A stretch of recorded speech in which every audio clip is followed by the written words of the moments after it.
The scream didn't echo. It cracked, died, and got swallowed by the bus walls like everything else in this city.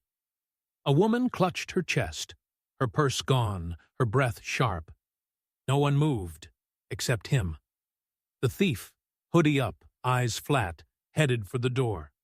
Fast, but not panicked, like he'd done this before, like the world owed him something small and leather. And that's when the man by the window closed his book.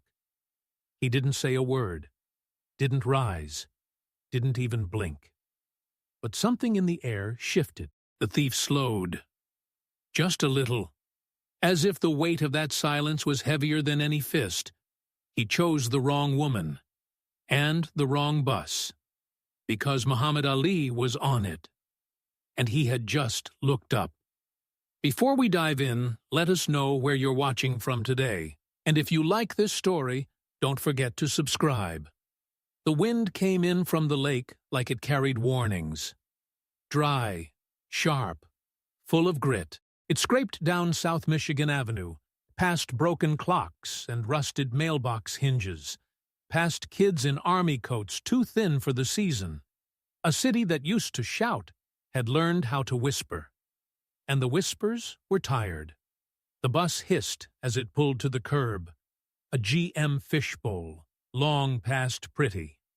Its paint was peeling in flecks, the size of fingernails. No smoking signs hung crooked above the scratched windows, and someone had scrawled, "No future here," into the grime on the back wall.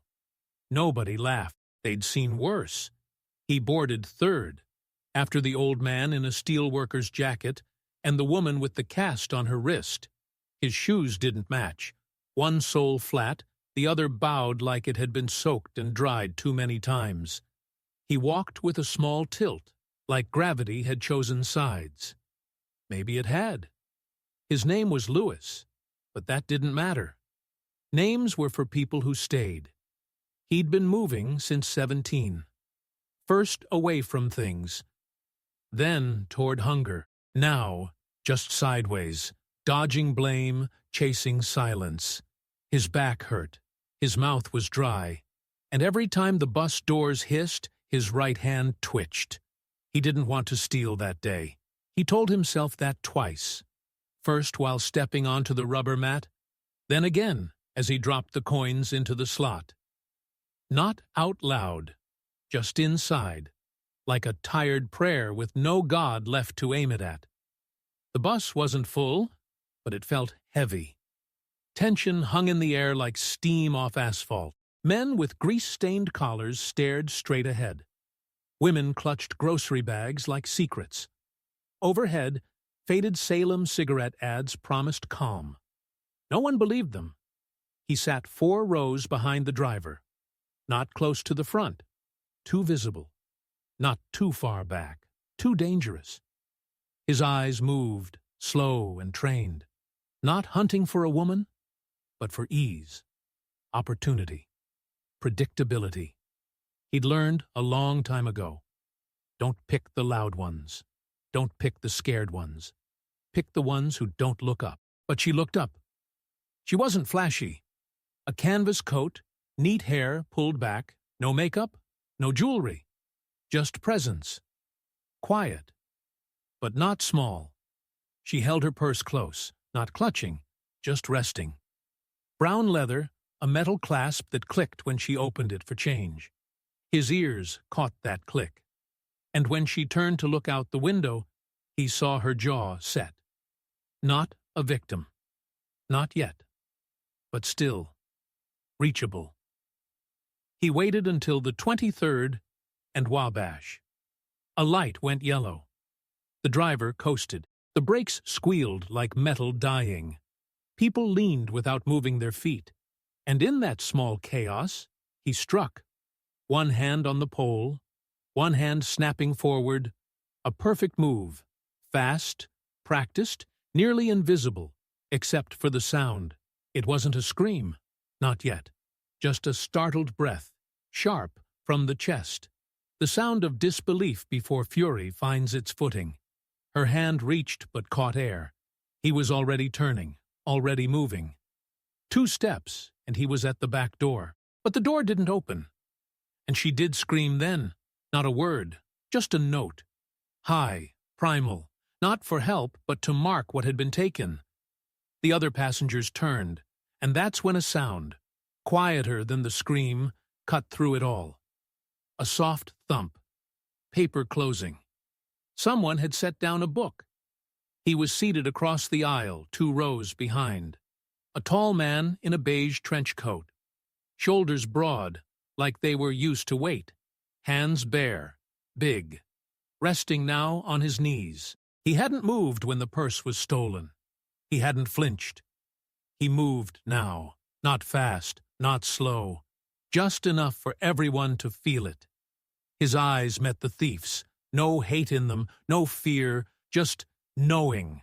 And the man, Lewis, froze. Not his legs, his chest, like something had suddenly gotten heavy inside. Passengers stared. The woman gasped. Someone shouted for the driver to call police, and the tall man stood up. No words yet, no raised fists, just presence. The kind that made you forget what street you were on.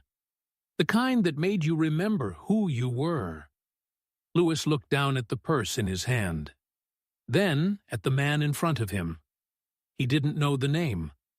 But something in him said, "Don't run." The moment stretched, like the space between bells in a title fight. And still, the tall man said nothing. Only his breath moved. Slow, controlled. Like he'd been here before. Like he'd seen what happens next. And wasn't going to let it happen again. Nobody spoke. Not really. There were sounds, feet shifting, the overhead buzz of a dying fluorescent bulb, an old man muttering something about the world going mad, but no real words. Just that hanging silence, like everyone on the bus had been caught in a pause they didn't know they'd entered. The woman was sitting again now, but her breath came shallow and fast, hands shaking slightly, as if her body still hadn't processed the fact that the purse was no longer hers. She didn't look at the man who took it. She was looking somewhere past him now, eyes unfocused, maybe back into some other moment in her life, when someone grabbed something from her and no one stood up. Except this time, someone had. The tall man didn't rush. That's what made it feel strange. There was no righteous fury in his movements, no theatrical burst of action like in the movies. Just a shift of weight, slow and precise, like a tree adjusting in the wind. His coat opened slightly as he moved, a tan fold revealing a plain, dark sweater underneath. Nothing flashy, nothing to say, "Look at me." And yet, everyone was looking. He stepped into the aisle like he was stepping into something sacred. His feet made almost no sound, but his presence filled the entire space between rows. The thief, Lewis, stood frozen, still gripping the purse. His chest rose and fell in uneven patterns, like he was ready to run but didn't know how to start. His eyes were flicking around the bus now, door, driver, windows, faces, anywhere but that man. Then, finally, the voice came. Not loud, not dramatic, just enough. Why? Lewis flinched like the question had weight. His fingers clenched tighter on the strap without meaning to. He didn't answer. The tall man took one more step. He wasn't blocking the way. He didn't need to. There was something in his stance that said, "You're not getting past me, and I don't even need to move to prove it." Lewis blinked hard, jaw twitching. He forced out a sound, low and rough, like it had to claw its way out of his throat. "Mind your business, old man. This ain't about you." The words didn't land the way he wanted them to. They came out soft, tired, like an actor reading lines he didn't believe anymore. The man's gaze didn't waver. If anything, it softened, not with pity, something else, something deeper, as if he'd seen this before. Not in movies, not in books, in real places, in corners of cities where Payne walked upright and spoke English with clenched teeth. He tilted his head slightly. "You hungry?" It wasn't sarcasm. There was no sting in the tone. Just a simple question that hit like a hammer. Lewis's face twitched. His mouth opened, but no words came. He looked down at the purse in his hands, then up again. "Don't play me, man," he said. "I didn't have a choice. I ain't out here for fun." The man took another step, now close enough that only the driver and the front 2 rows could see both their faces at once. His posture was easy, balanced, like a fighter just before the bell, loose but ready. "You had a choice," he said quietly. "You just stopped believing in it." Lewis laughed, a single, sharp, humorless bark. "You don't know me.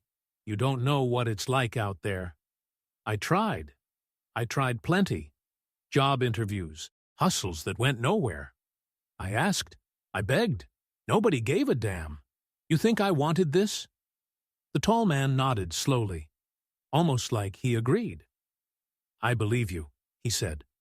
"But don't confuse what's happened to you with who you are." And that's when something cracked, not in Lewis's body, but in his voice. "You think that lady gives a damn about me? You think any of them do?"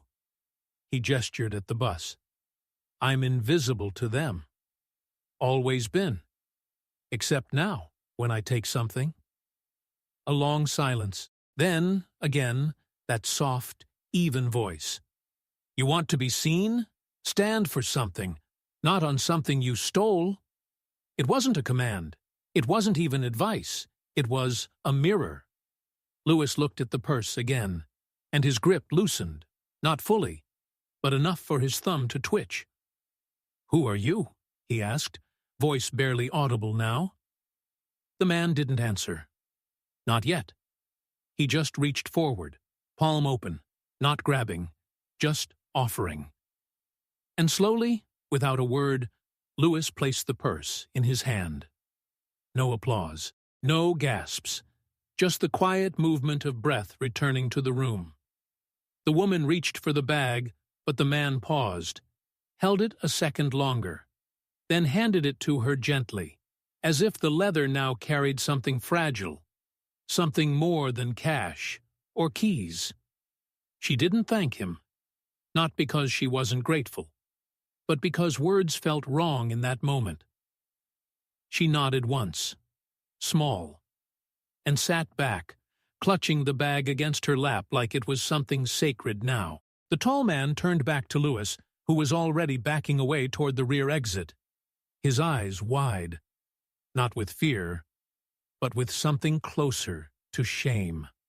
And as the doors finally hissed open, Lewis said one last thing, half to himself, "I didn't know who you were." The man didn't flinch, didn't smile, just watched him go. And for the first time all day, the city felt quiet. No one on board spoke for a while. The engine hummed. Tires whispered over cracked pavement. The city passed by in dull smears. Burned-out storefronts, neon signs half-lit, kids in school jackets smoking cigarettes like adults. Inside the bus, people stared forward again, but not the same way. This time, they weren't ignoring. They were absorbing. The man, still unnamed, still unread by most, remained standing. He didn't look around. He didn't puff his chest or tilt his chin the way men do when they want credit for doing something good. He simply turned, slow, back toward the seat he came from, sat down, picked up the book he had closed before, and held it, but didn't open it yet. And that's when it happened. The back door had already closed. Lewis had stepped off. He should have vanished into the next alley, the next day, the next story. But he didn't. He stood on the sidewalk, halfway in shadow, staring back through the rear window of the bus. Not at the woman. Not at the other passengers, at the man. His hand twitched near his jacket pocket, his jaw clenched. Then the door hissed open again, and he climbed back in. The driver started to say something, "Hey, you—" but stopped when he saw the man returning wasn't charging, wasn't yelling, just walking. Shoulders hunched, eyes hard but flickering, like something inside hadn't decided yet what it wanted. He stood in the aisle again. Half the bus tensed. The man with the book didn't look up. Not right away. Louis took a breath. It came ragged, like someone trying not to cry and failing slowly. "You think you know something about me," he said, just above a whisper.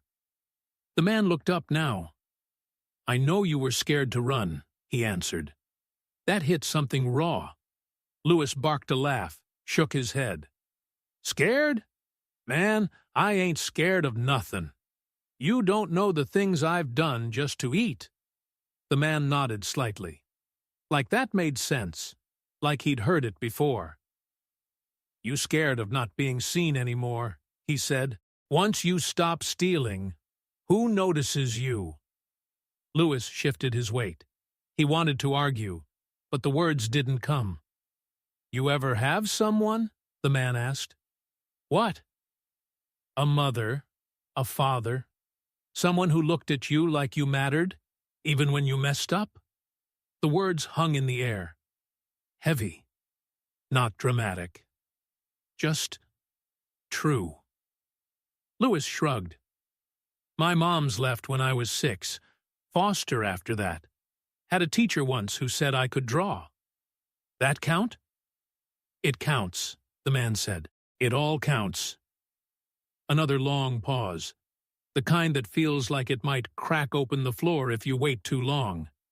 Then Louis snapped, suddenly defiant again. "You think this speech gonna change me? You think I'm just gonna walk out of here and become some new man, 'cause you got a deep voice and a stare that cuts through stone?" "No," the man said, almost instantly. "I think you'll leave here and steal again. Maybe tonight. Maybe tomorrow. Maybe you'll never stop." Louis opened his mouth, confused. "But," the man continued, "for the first time in a long time, somebody didn't look away. And now you can't forget that. Not tomorrow. Not the next day. Not ever." There it was. The silence that came after wasn't tension. It was recognition. A bruise under the skin that hadn't even formed yet. Louis looked down. Not like a child. Like a man who was just too tired to lie anymore. He reached into his pocket, pulled out something small, a pocket knife, closed, held it out. The man didn't take it. "You don't need to give that to me," he said. "You need to decide why you carry it." Louis nodded, slow, then turned to go.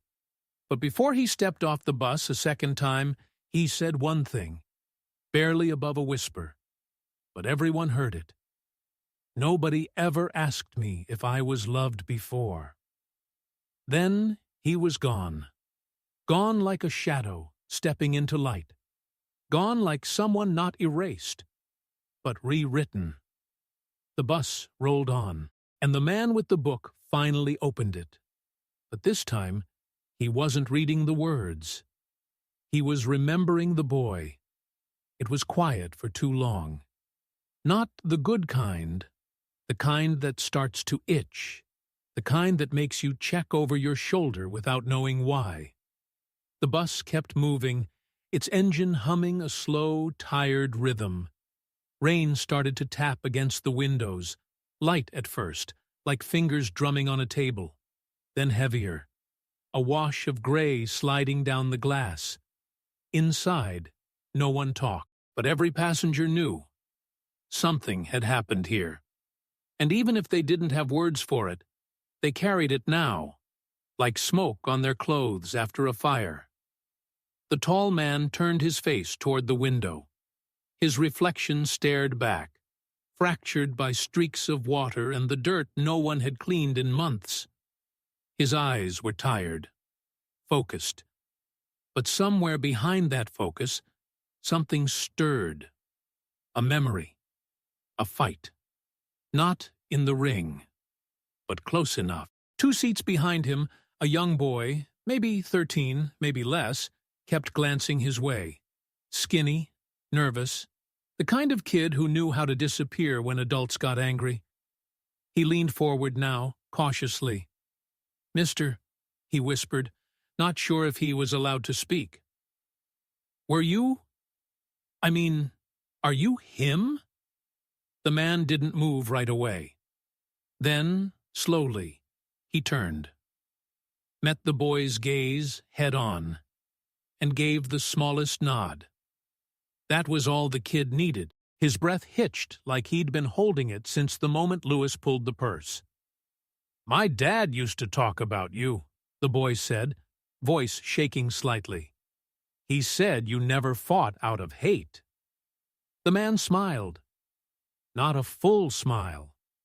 Just the corner of his mouth twitching like it remembered how. "Your dad was right." "You really think that guy'll change?" the boy asked. Silence. Then the man looked out the window again. "No," he said softly. "Not tonight." A pause. But change doesn't ask permission. Sometimes it starts slow, in the space between shame and sleep. A sentence, a gesture, a face you remember when you're about to do the wrong thing again. The boy leaned back in his seat. He didn't understand all of it, but he understood enough. That sometimes words weren't just noise. Sometimes they were maps. The bus wheezed to another stop. Doors opened. People shuffled out, slower than before, glancing back, as if leaving a theater mid-scene. Then a voice cut through the quiet. Raspy. Female. Grounded like gravel. "He's back." Everyone turned. The woman, same one who'd been robbed, was looking down the street through the window, her hand pressed to the glass. Her voice was calm, but something behind her eyes wasn't. And there he was, Lewis, standing across the street under a flickering street lamp, soaked through now. Shoulders slumped. No knife, no purse, no mask. Just a man who didn't know where to go. He wasn't walking, wasn't running, just standing there, watching the bus, watching him. The man didn't react, not at first. He stood, buttoned his coat, slowly made his way down the aisle. No drama, just presence. At the door, he paused, looked at the woman. "You all right?" She nodded. A short, honest nod, and then he stepped off. Rain hit him like memory. Cold, persistent, real. Lewis didn't move. Not when the man crossed the street. Not when they stood 10 feet apart. Not even when the man spoke. "You don't want to be seen like this," he said. Lewis's mouth opened, but no sound came. His shoulders twitched, hands in his pockets, like he wasn't sure whether to hide them or hold them out. "I don't know where else to go," he finally whispered. "You don't need a place," the man said. "You need a choice." And then came the break. Lewis dropped to a crouch, hands on his knees. Not crying, but close. Like his body had held something in too long, and now it didn't know what to do without it. The man didn't touch him, didn't offer pity. He just stood and said, "When I was your age, I didn't know where to go either. But someone once told me, you want the world to see you different? You gotta be different before they believe it." Lewis looked up, rain in his lashes, face open for the first time. "And if I can't?" "You can," the man said. "But you gotta walk, not run, every day." Lewis looked away, then back. "Walk where?" The man stepped aside, pointed toward nothing in particular. "Doesn't matter, as long as it's forward." Behind them, the bus pulled away. Inside, faces pressed to glass, watching them vanish into the streetlight haze. and the rain kept falling. But neither man flinched. There was something ancient in the way he stood. Feet planted shoulder-width apart, arms relaxed, breath steady despite the cold slicing through the alleyway. No umbrella, no hood, just a coat growing heavier with rain. His eyes stayed fixed on the man crouched before him. He wasn't measuring danger. He wasn't preparing to strike. He was just there. Lewis's breath came ragged, like someone learning how to breathe for the first time without smoke in his lungs or blood in his mouth. His shoulders trembled, and not just from cold. The mask he wore, of swagger, threat, indifference, had cracked back on the bus. Now it was breaking apart entirely. "I didn't want to come back," he muttered. "Didn't make sense. Could have kept running." "You still can," the man replied. "Nobody's holding you." But Lewis didn't move, because that was the lie. He was already being held, by shame, by memory, by something that had started uncoiling the second a stranger asked if he was loved. "You ain't like other folks," Lewis said, not looking up. "You carry silence different." The man gave a small nod. "Spent a lot of time in rooms where shouting got you nowhere. Learned quiet can hit just as hard." Lewis finally rose to his feet, slow and stiff. He was a tall man, broad in the shoulders, lean in the face, but now he looked smaller, not weak, just honest. "You used to fight, didn't you?" he asked. The man raised one eyebrow. "Still do. Just different opponents now." Lewis half laughed. "Man, I bet you dropped some giants." "Only ones who needed falling." The rain began to lighten. Not stop, just ease. Enough to hear the distant horns from the freeway, the murmur of life moving on without them. Then Lewis said something quiet. Too quiet. "I heard a kid, before the bus, took his bike, pushed him down. He hit the curb. I didn't stay." And there it was. Not a confession. A wound, split open. The man didn't flinch. "Is he all right?" Lewis shook his head. "I don't know. I ran. Didn't check." Silence stretched between them again. Heavy. Uneasy. "You can't change the past," the man said, "but you can choose not to leave more of it behind you." "You sayin' turn myself in?" "I'm saying be the man you were supposed to be before life scared you into becoming this one." That hit deep. Lewis wiped his face with the back of his sleeve. Rain, sweat. Maybe both. "I ain't got no one," he said. "No mother, no girl, no preacher. Nobody waitin' if I disappear into a cell." "You got you," the man said. "And if that ain't enough now, it will be one day, if you start now." Lewis looked down at his hands, scarred, calloused, open. The man watched him carefully, then stepped forward, not fast, no drama, and held out his own hand, big, weathered, famous in ways Lewis couldn't yet grasp, but calm, steady, empty. "Let's go." Lewis hesitated. "Where?" "To the truth." They walked in silence, the alley behind them, the city ahead. They didn't know if the kid was alive. They didn't know how bad it would get once they turned that corner, but they walked anyway. Not running, not hiding, just walking. Because sometimes the bravest thing a man can do is not fight, but return. The rain had stopped by the time they reached the corner. Only the gutters carried its echo now, small rivers of city water dragging leaves, wrappers, cigarette butts toward the sewer like memories that didn't want to be held anymore. The night air was cooler, thinner. It had that post-rain clarity, like it had just been scrubbed down, made raw and honest again. They didn't speak on the way, not because there wasn't anything to say, but because some silences aren't empty. Some are earned. They turned onto 63rd, and that's when they saw the commotion. A crowd had gathered near a newsstand. Teenagers, 2 cops, a boy on the curb with blood caked into the side of his hair, one sneaker off, lips split. He was sitting upright now, wrapped in a blanket someone had found, but his body shook like he was trying to hold back the day. The moment Lewis saw him, he stopped walking. His breath caught.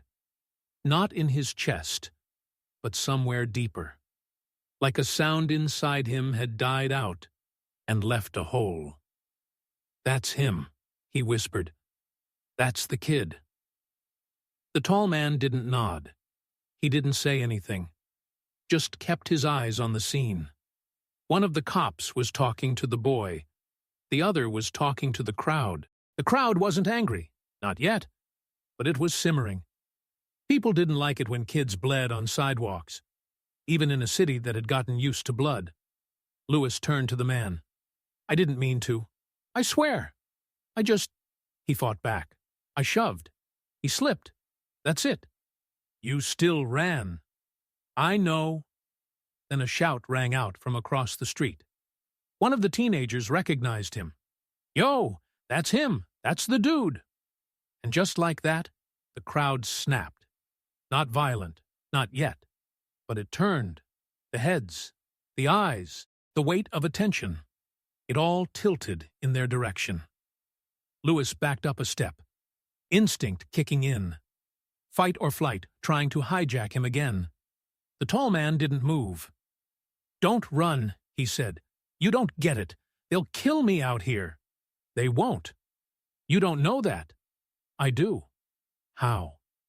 And then the man stepped forward, just one step, and said loud enough for them all to hear, "Because if they come for you, they come through me first." Silence. The kind of silence that scares even the brave. Someone near the boy, maybe his sister, spoke up. "Why are you protecting him? He did this." The man turned his head slowly toward her.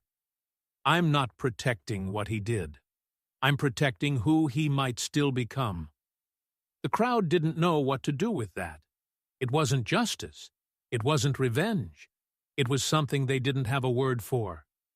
Lewis stood still, shaking, and then a mother's voice pierced through it all.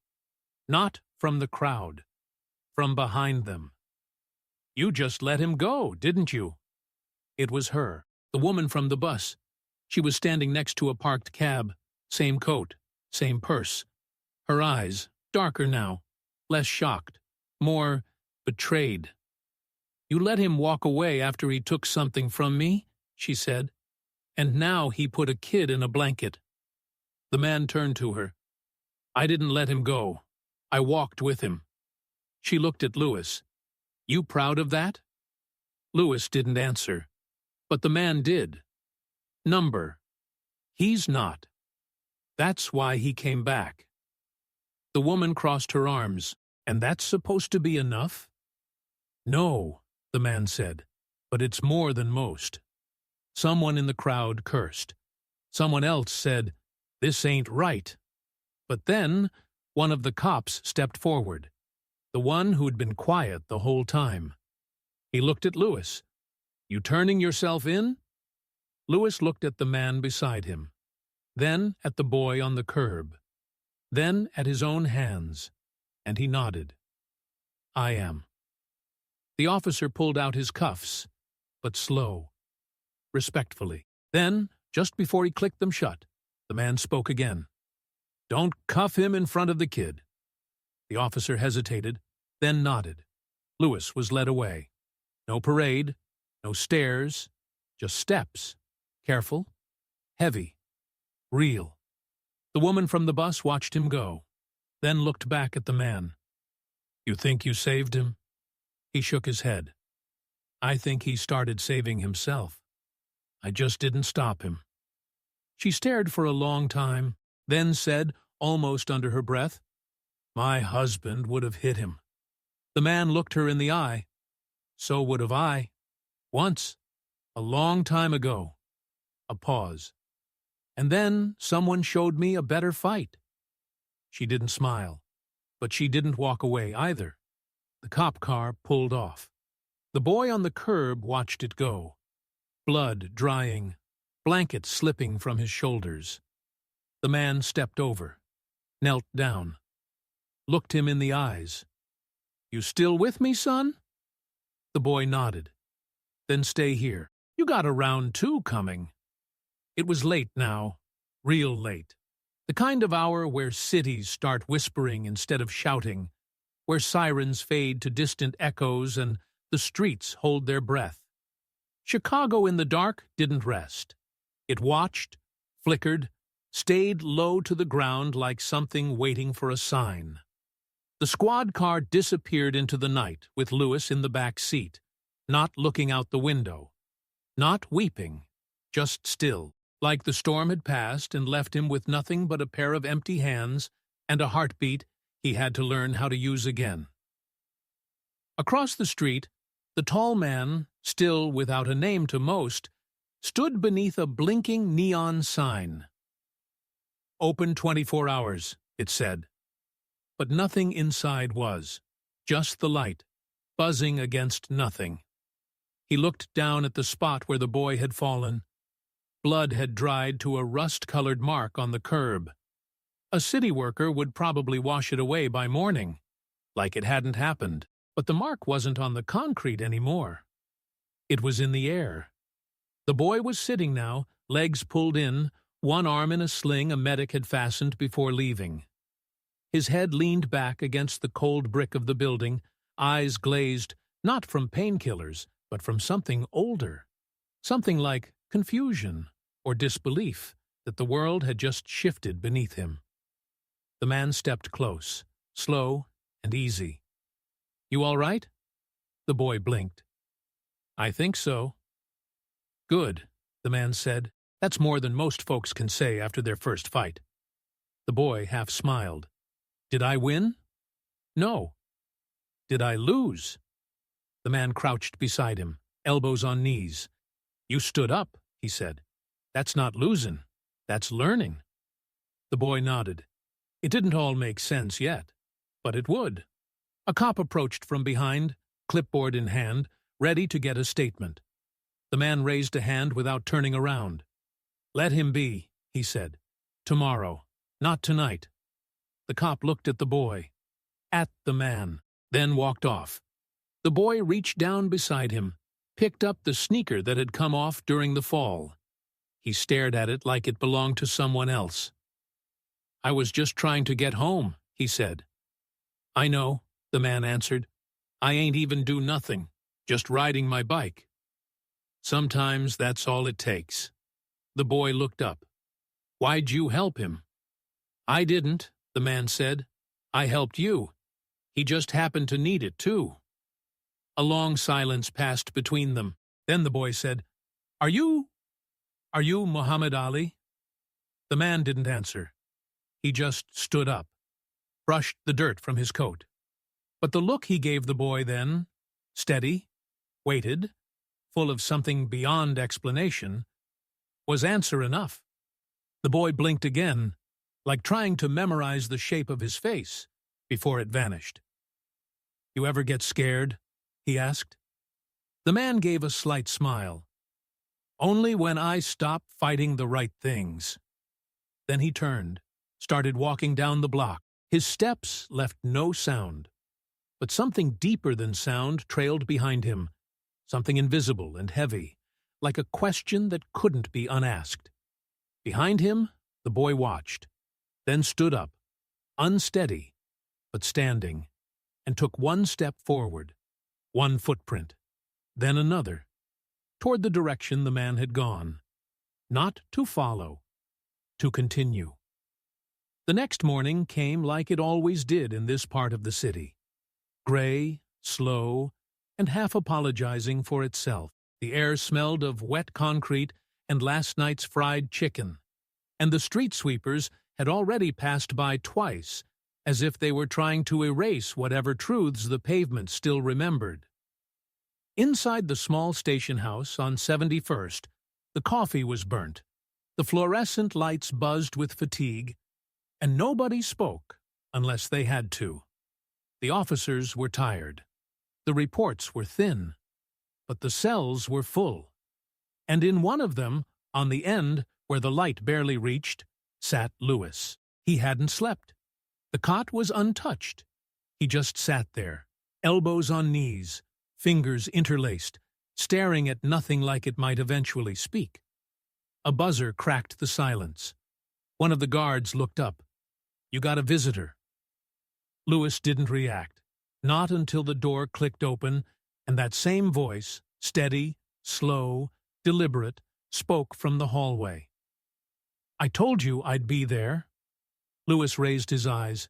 He looked like a man halfway between hope and dread, the kind of look that knew redemption didn't always come without punishment. Muhammad Ali stepped into the cell block like he didn't care who was watching. Like he'd done this before. Maybe not in this exact way, but close enough in spirit. And maybe he had. Maybe he always had. The guard stayed behind, didn't move, just leaned against the wall with the quiet reverence of someone watching something they couldn't quite name. Ali sat across from Lewis. No table, no barrier, just cold cement and quiet. Neither spoke for a moment. Then Lewis exhaled through his nose. "Thought maybe you'd changed your mind." "No," Ali said. "I don't change my mind. I change the way people see theirs." Lewis chuckled, dry. "That's some preacher talk, champ." "Maybe," Ali said, "but it works." Another pause. Then Ali leaned forward slightly. "Why'd you really come back last night?" Lewis looked down at his hands, rubbed his palms together like he was trying to scrape off something that had sunk too deep. "I don't know," he said. "Felt like, if I didn't, I'd lose the last part of me that still knew the way home." Ali nodded slowly. "That's what fear does. Makes you think staying lost is safer." Lewis looked up. "And what does fighting do?" Ali didn't blink. "Fighting gives you a map." Lewis snorted. "I don't even know how to read one." "Neither did I," Ali said. "Not at first. But I learned. You learn fast when the cost of being wrong is everything." Lewis leaned back, the metal bench groaning under him. "I ain't trying to be like you." Ali smiled. "Good. The world doesn't need another me. It needs the first you." Then silence again. But it wasn't empty. It was breathing. Finally, Lewis asked, "You gonna testify today?" Ali looked at him, straight, clear.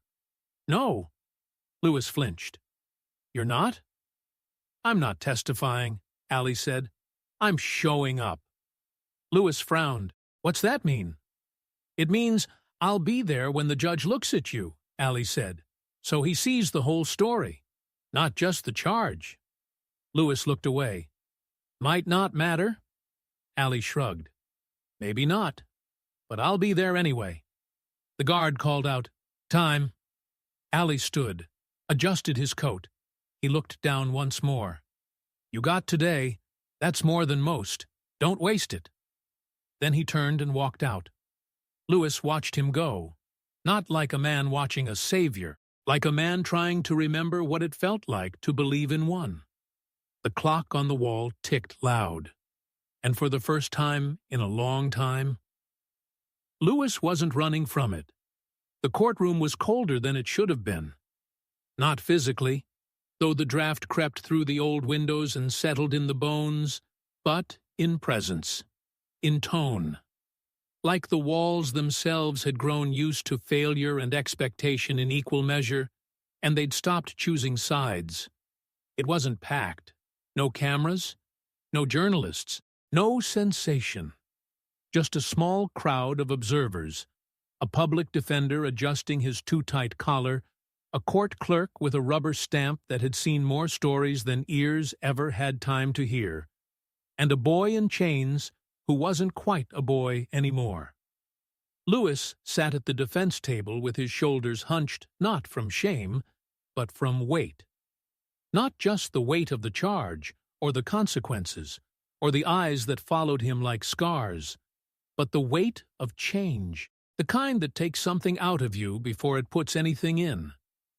And across the room, by the far bench, Muhammad Ali sat still, not as a witness, not as a symbol, as a man, a presence, an answer to a question no one had yet dared ask out loud.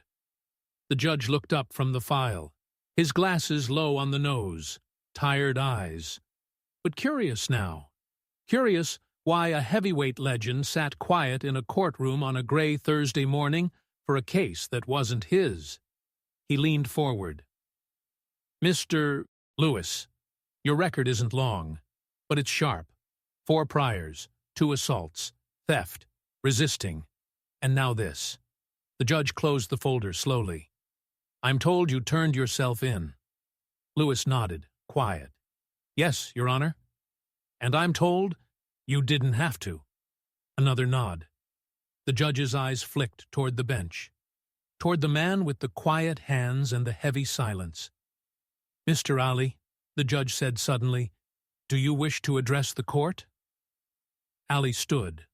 No rush, no theater, just presence. He walked to the center of the aisle and looked not at the judge, but at Lewis. Your Honor, he began, I won't waste this room's time pretending this young man didn't do wrong. He did. And I won't say he's a victim of anything but himself, because I've been there. I know what it means to let the world beat your spirit until you think hitting back is the only way to feel whole again. The room was silent. He turned slightly, now facing the judge. But I also know what it means when someone stands still long enough to see you. Really see you.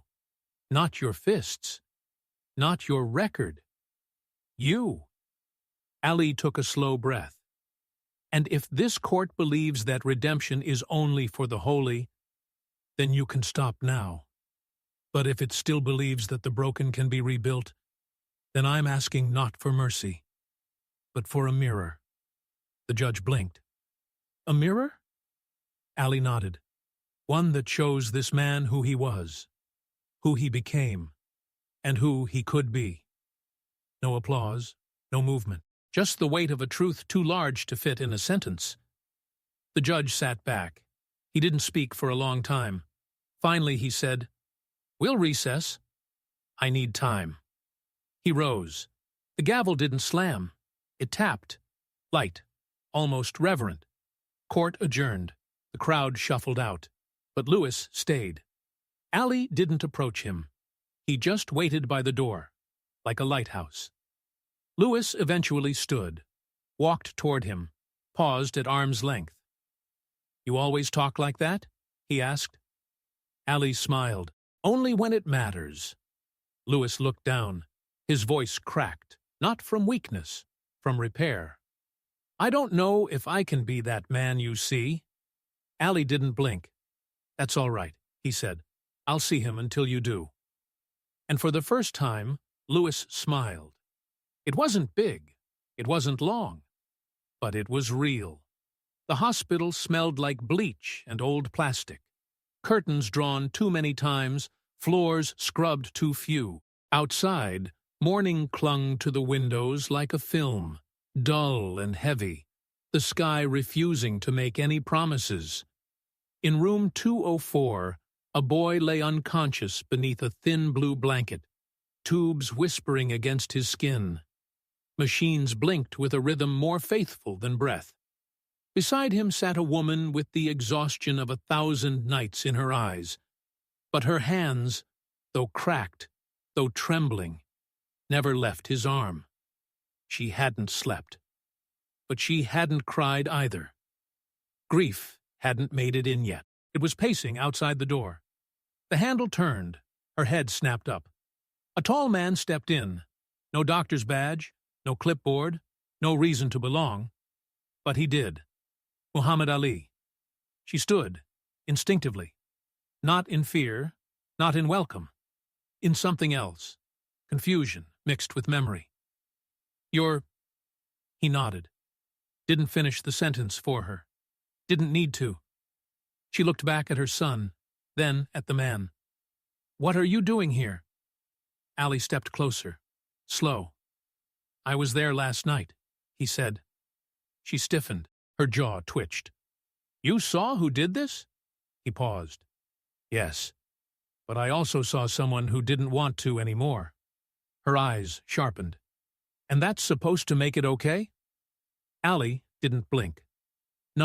It's supposed to make it possible." A silence sat between them, thick and tight. Then he added, softer, "If your son wakes up, I want to train him." She stared, hard, like she was waiting for the catch, the angle, the TV crew behind the curtain. "Train him? In what?" Ali's voice was calm, unshaken. How to stand up without using his fists. How to lose and still know he's not lost. How to speak when no one's listening. So someday, they will. Her lips parted. But nothing came out. And in that pause, the boy twitched. A flutter, small, almost missed. Her hand flew back to his. The monitor beeped twice, then evened again. He was still here, still fighting.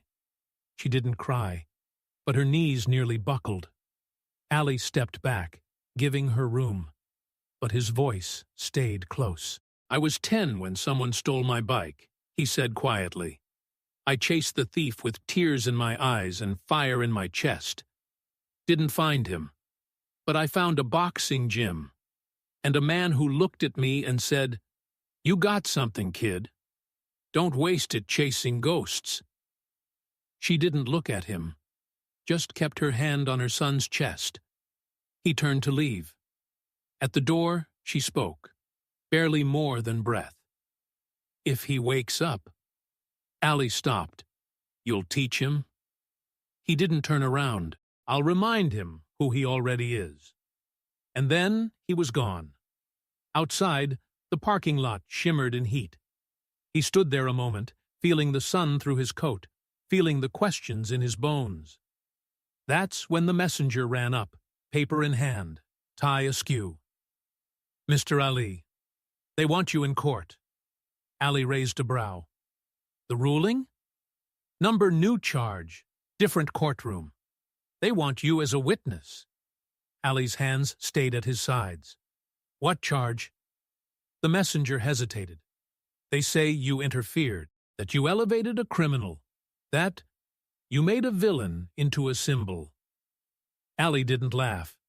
He just stared past the man into nothing, and said quietly, "Then maybe the wrong people are writing the story." The second courtroom was smaller, newer but colder. Walls painted in a bureaucratic beige that sucked the color from everyone's skin, and from most of their convictions. It wasn't a place for stories. It was a place for forms, for records, for boxes checked in ink that never dried. Ali sat alone on the bench this time. No entourage, no cameras. Just his coat, his breath, and a folded note in his inside pocket. It had no signature, just a line he hadn't stopped hearing since that hospital room. "You'll teach him?" At the far end of the room, the prosecutor shuffled his notes. Young, polished, hungry in the way that made ambition look like purpose. "Your Honor," he began, standing tall, "we are here not to retry the previous case, but to address a troubling precedent. A public figure, Mr. Ali, chose to intervene, to obstruct, and ultimately to exalt an individual charged with violence. We believe this was more than sympathy. It was influence, and it may have compromised the justice process."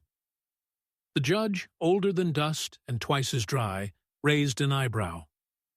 "You're saying Muhammad Ali turned a thief into a folk hero?"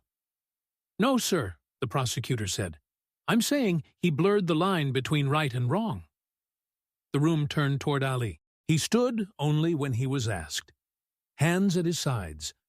Posture soft, but not small. "Mr. Ali," the prosecutor said, "do you believe that your presence during Mr. Lewis's hearing influenced the outcome?" Ali looked at him. Long, patient.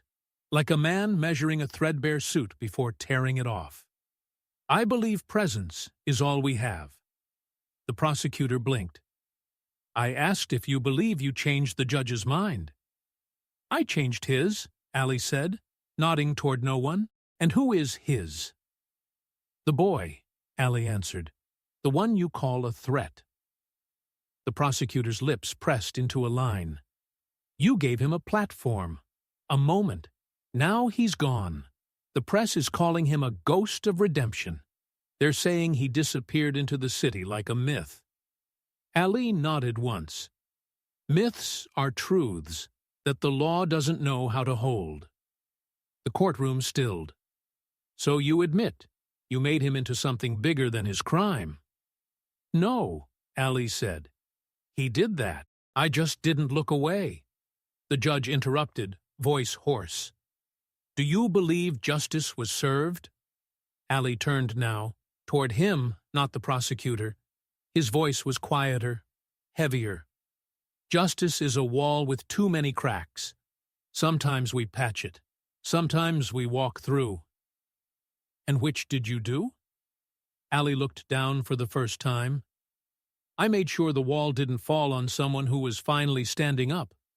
The judge leaned back. Do you have anything else to add?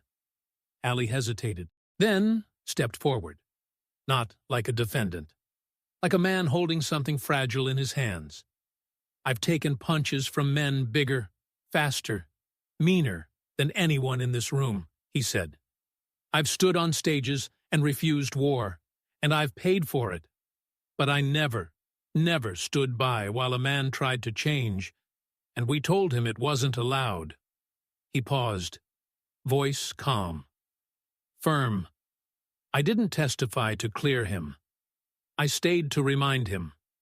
The world won't give you peace, but it might give you a mirror, if you're lucky. Then Allie reached into his coat, pulled out the folded note, and handed it to the bailiff. For the record, he said, so you know he wasn't running. He was walking somewhere else. The bailiff passed it to the judge, who opened it slowly. The note read, I'll find a place to start over. If I ever become someone worth meeting again, maybe we will. The judge looked up. Allie met his eyes. Neither man blinked. Morning again. This time, quieter. The courthouse was mostly empty now, cleaners mopping yesterday's dust into quiet corners, papers left behind curled at the edges like memories already trying to fade. The sky outside was bruised with early light, a pale orange leaking between buildings that never slept. Ali sat in the corridor, alone, elbows on knees, hands clasped. He wasn't waiting for judgment anymore. The verdict, whatever it was, had already passed through something deeper than any courtroom. It had happened in a cell, in a hospital, in a single decision to not run. He didn't hear the steps at first, just felt them in the floor. Then the voice. He's gone. Ali looked up. A security guard, one he hadn't seen before, stood by the doorframe, holding an envelope in one hand, face unreadable. Left during the night. Walked out before anyone noticed. Ali didn't react. He only reached for the envelope. The guard passed it to him, nodded once, and disappeared down the hall without another word. Ali opened it slowly. The paper was crumpled, the handwriting uneven, but the ink still held. I'm not a hero. I'm not a victim. I'm somewhere between. Thank you for seeing me before I knew how to see myself. I couldn't stay. But if one day you see a kid stop a fight instead of starting one, maybe that's me. Maybe not. But you'll know anyway. Ali read it once, then again, then he folded it and slipped it into his coat pocket, near the heart. Outside, reporters were already gathering near the stairs. Someone had tipped them off. They wanted a quote, a photo, maybe even a soundbite they could twist into something clean and final. As Ali stepped through the courthouse doors, the cameras flashed. Mr. Ali, did you help a criminal escape? Is he dangerous? Do you regret intervening? Ali kept walking, but then he stopped, turned, his face calm, tired, unapologetic. I didn't help a man escape, he said. I helped him remember there was something worth walking toward. One reporter pushed forward. But what if he hurts someone again? Ali looked straight at him and said quietly, Then that pain's on all of us, because we taught him too late what else he could have been. Flashbulbs burst. Questions flew. Ali turned and stepped off the curb. The city didn't stop. It never did.